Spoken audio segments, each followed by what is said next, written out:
বিরতির পর স্বাগত।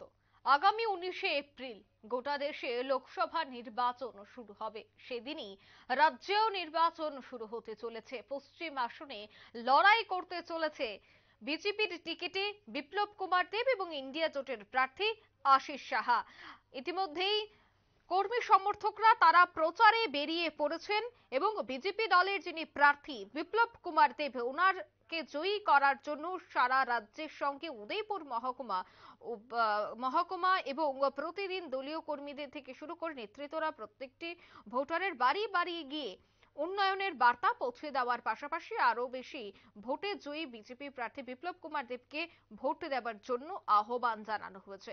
শুক্রবার উদয়পুর রাধাকিশোরপুর বিধানসভার অন্তর্গত খিলপাড়া বিভিন্ন বুথে বুথে রাধাকিশোরপুর বিজেপি মণ্ডল সভাপতি প্রবীর দাসের নেতৃত্বে দলীয় কর্মীরা বাড়ি বাড়ি প্রচারে বের হয়েছে এবং বিজেপি প্রার্থী বিপ্লব দেবকে বিপুল ভোটে জয়ী করার জন্য আহ্বান জানানো হচ্ছে বলে জানান রাধাকিশোরপুর পুর পরিষদের রাধাকিশোরপুর বিধানসভা মণ্ডল সভাপতি প্রবীর দাস। কি বলছেন তিনি শোনাবো। সারা বছরই বাড়ি বাড়ি সবার সাথে জনসংযোগে থাকি। তো এবার লোকসভা নির্বাচন 2024-এর 19 তারিখ আমাদের এই ত্রিপুরা রাজ্যে নির্ধারিত হয়েছে। তো মাননীয় প্রধানমন্ত্রী জি আমাদেরকে একটা বার্তা দিয়েছেন যে প্রত্যেকটা বাড়িতে যাও, প্রত্যেকটা বাড়িতে উনি একটা বার্তা পাঠিয়েছেন যে বিগত 10 বছর উনি ভারতবর্ষের প্রধানমন্ত্রী ছিলেন এবং এই 10 বছরে সাধারণ মানুষ উনার অনেক সাপোর্টে ছিল এবং তার সাপোর্টের ফলে আজকে মানে অনেকগুলি বলিষ্ঠ সিদ্ধান্ত এবং প্রকল্প উনি চালু করতে পেরেছেন এবং আজকের দিনে ভারতবর্ষকে একটা শক্তিশালী জায়গায় উনি দাঁড় করিয়ে দিয়েছেন। তো সেক্ষেত্রে উনি সবাইকে ধন্যবাদ জানিয়েছেন এবং আমাদের মাননীয় বিপ্লব কুমার দেবজি যে উনি আমাদের এই প্রাক্তন মুখ্যমন্ত্রী, আমাদের মুক্তির মহানায়ক, এই 25 বছর বাম অপশাসন থেকে আমাদেরকে মুক্তি দিয়েছেন, উনি এই কেন্দ্রের প্রার্থী এবং উনি প্রত্যেকটা বাড়িতে যাওয়া ওনার সম্ভব নয়।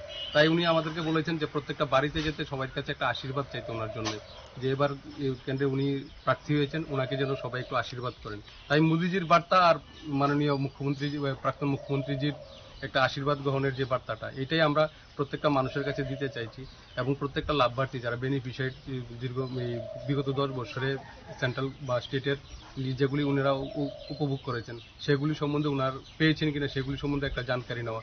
তাই এই সুবাদে একটা আমাদের জনসংযোগ প্রত্যেকটা বাড়িতে এবং এটা জারি থাকবে আমাদের, সেটা ইলেকশন হোক বা এমনি সাধারণ সময়, সবসময় আমরা জনসংযোগে থাকি। কেমন সাড়া পাচ্ছেন?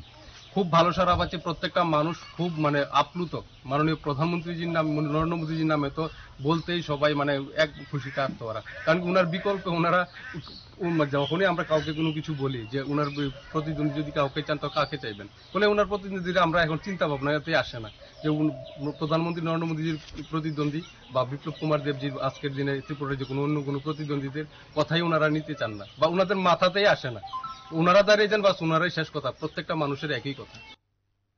আপনারা শুনলেন নেতৃত্বদের বক্তব্য। বিজেপি প্রার্থীকে বিপুল ভোটে জয়ী করার জন্য উদয়পুরের বিভিন্ন বুথে বুথে প্রচার চালিয়ে যাচ্ছে শাসক দলের কর্মীরা। তারা বাড়ি বাড়ি যাচ্ছেন। কেন্দ্র সরকার এবং রাজ্য সরকারের যে সমস্ত প্রকল্পগুলি রয়েছে সে সমস্ত প্রকল্পগুলি তুলে ধরছেন সাধারণ মানুষের কাছে এবং ভোট জিতে গেছে।